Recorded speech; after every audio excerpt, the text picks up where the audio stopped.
오늘은 누가복음 3장 15절부터 38절까지의 말씀을 통해서 하나님의 은혜를 함께 나누도록 하겠습니다. 당시의 세례 요한의 명성이 아주 대단했습니다.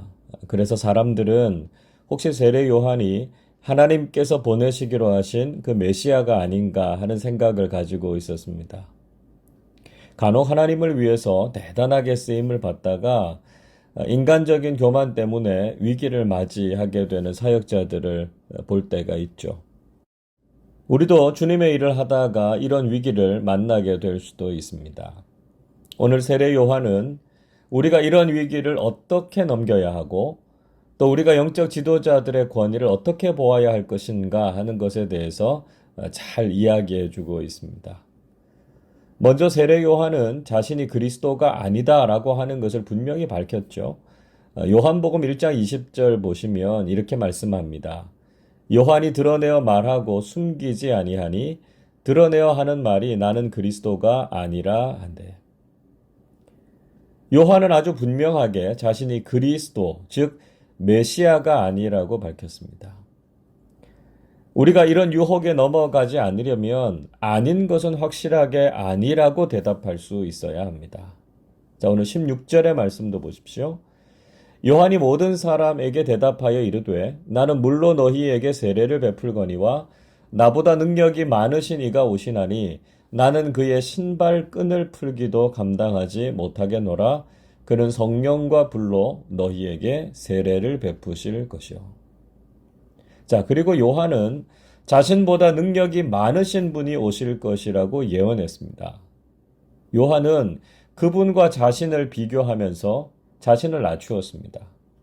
자신은 물로 세례를 주지만 그분은 성령과 불로 세례를 주실 것이라고 했습니다.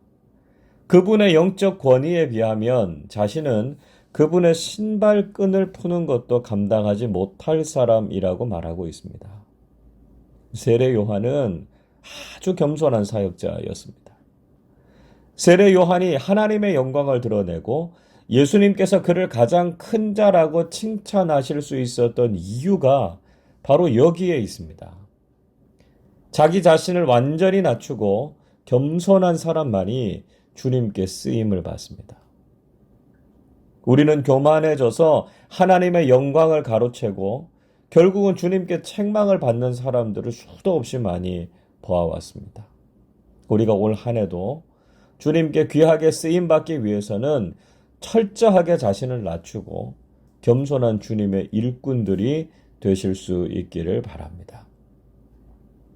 세례 요한은 그리스도이신 예수님의 구원과 심판에 대해서 선포했습니다. 17절 보십시오. 손에 키를 들고 자기의 타작마당을 정하게 하사 알곡은 모아 곳간에 들이고 쭉정이는 꺼지지 않는 불에 태우시리라. 요한은 예수님께서 그리스도로 오셔서 손에 키를 들고 알곡은 모아서 곳간에 들이고 쭉정이는 불태울 것이다 이렇게 말했습니다. 그리스도의 오심은 두 가지의 의미를 동시에 가지고 있습니다. 믿음의 사람들에게는 구원이고요. 그렇지 않은 사람들에게는 심판입니다. 우리가 믿음으로 주님을 기다리고 복음에 합당한 삶을 살아서 주님께서 주시는 구원의 기쁨을 누리실 수 있기를 바랍니다. 세례 요한은 구원과 소망을 기다리는 사람들에게 좋은 소식을 전했습니다. 18절 보십시오. 또 그 밖에 여러 가지로 권하여 백성에게 좋은 소식을 전하였으나. 요한이 전하는 말씀은 백성들에게는 복음이었습니다. 그러나 당시의 세상의 권력자들에게는 아주 불편한 소식이기도 했습니다. 그래서 분봉왕이었던 헤롯은 요한에게 책망을 받았고 그것 때문에 심기가 불편해져서 요한을 옥에 가두고 말았습니다. 우리가 이 세상을 향해서 복음을 전할 때 마음이 가난하고 청결한 사람들은 기쁨으로 복음을 받아들일 것입니다. 그러나 세상에서 스스로 높아지려고 하고 힘을 가진 사람들은 반기지 않을 수도 있습니다. 사람들이 우리가 전하는 복음을 받아들이지 않고 때로는 공격한다고 하더라도 진리를 따르고 복음 안에서 살아가는 사람들이 되어야 합니다. 자, 드디어 오늘 본문에서 세례 요한과 예수님께서 조우하시는 장면이 나오죠. 21절 보십시오. 백성이 다 세례를 받을새 예수도 세례를 받으시고 기도하실 때에 하늘이 열리며. 백성들이 요한에게 세례를 받을 때 예수님께서도 요한에게 세례를 받으셨습니다. 요한은 예수님께 세례 베풀기를 거절했지만 예수님께서는 그것이 하나님의 의를 이루는 것이라고 하셨습니다. 예수님의 세례는 당신 자신을 위한 것이 아니라 모든 인류의 죄를 위한 것이었기 때문입니다. 우리는 때로 하나님께서 하시는 일과 말씀을 다 이해하지 못할 때가 많습니다. 그러나 하나님의 말씀대로 순종하고 따르는 것이 하나님의 의를 이루는 것임을 기억해야 한다는 것이죠. 내 생각을 내려놓고 하나님의 말씀에 순종하는 사람들이 되실 수 있기를 바랍니다. 예수님의 세례 현장은 그야말로 은혜의 자리였고요. 영적 체험의 자리였습니다. 22절이 이렇게 말씀합니다. 성령이 비둘기 같은 형체로 그의 위에 강림하시더니 하늘로부터 소리가 나기를 너는 내 사랑하는 아들이라 내가 너를 기뻐하노라 하시니라. 예수님께서 요한에게 세례를 받으실 때 하늘이 열리고 성령님께서 비둘기와 같은 모습으로 그 위에 임하셨습니다. 그리고 성부 하나님의 음성이 들리면서 너는 내 사랑하는 아들이라 내가 너를 기뻐하노라 말씀하셨습니다. 성경에서 몇 번 나오지 않는 삼위일체 하나님께서 모두 현현하시는 장면 중에 하나죠. 우리가 믿는 하나님은 세 위격이 한 하나님으로 존재하시는 삼위일체 하나님이십니다. 그리고 예수님께서 공생애를 시작하시면서 세례를 받으시는 장면이 얼마나 영광과 기쁨이 가득한 현장인지를 보여주고 있죠. 삼위일체 하나님께서 함께 나타나시는 현장이었습니다. 하나님께서 원하시는 삶, 하나님께서 맡겨주신 사명을 감당하는 삶을 하나님께서 얼마나 기뻐하시는가 하는 것을 깨닫게 됩니다.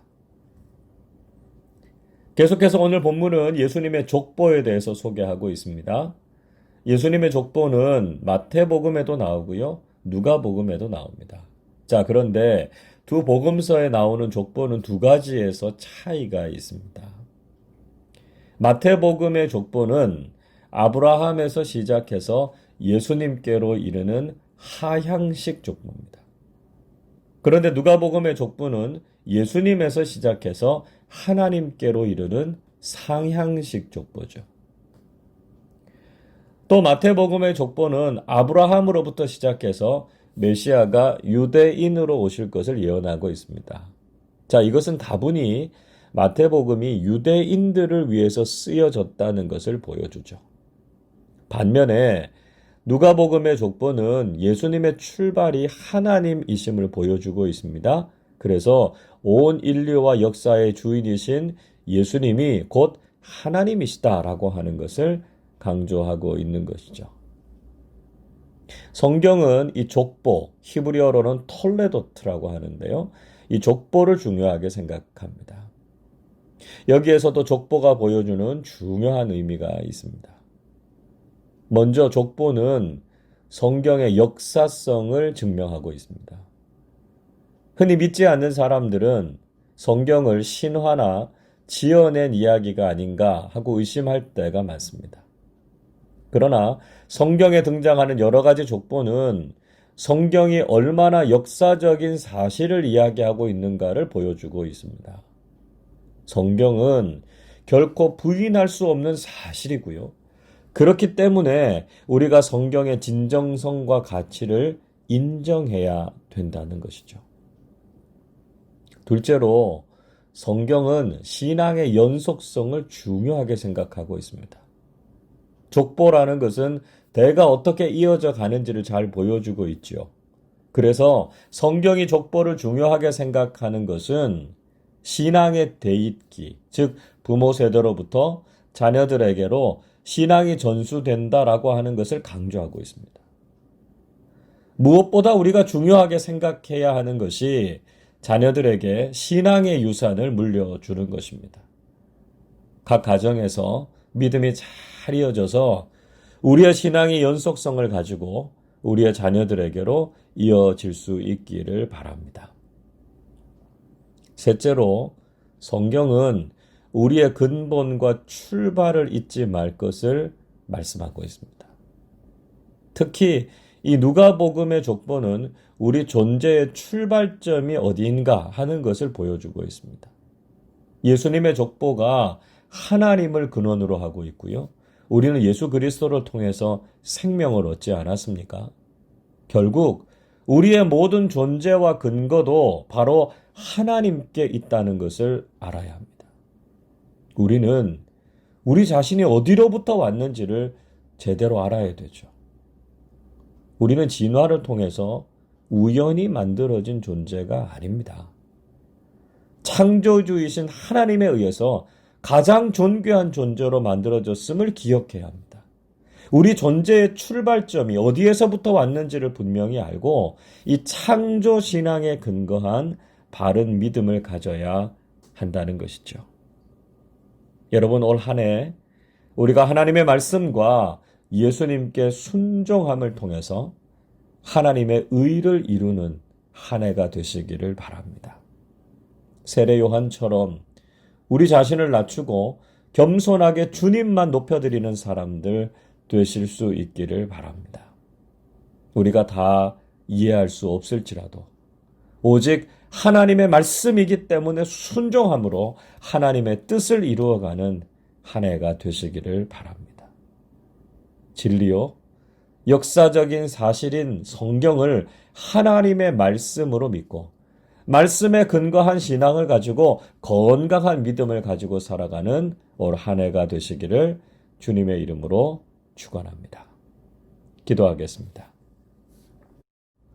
사랑과 은혜가 충만하신 아버지 하나님, 감사를 드립니다. 부쩍 추워진 날씨 가운데서도 저희들의 건강을 지켜주시고 주님을 향한 사랑과 말씀에 대한 사모함이 더욱 뜨거워져서 저희들의 믿음이 더 귀하고 아름다운 믿음 되게 하여 주옵소서.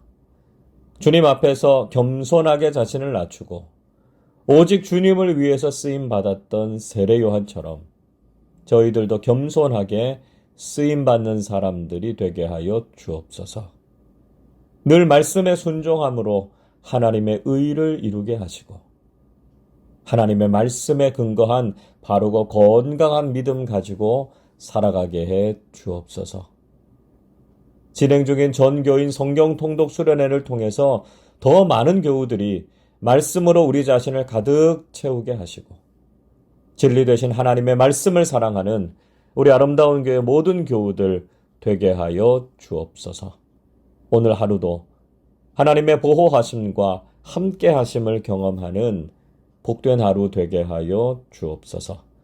감사드리며 우리 주님 예수 그리스도의 이름으로 기도하옵나이다. 아멘.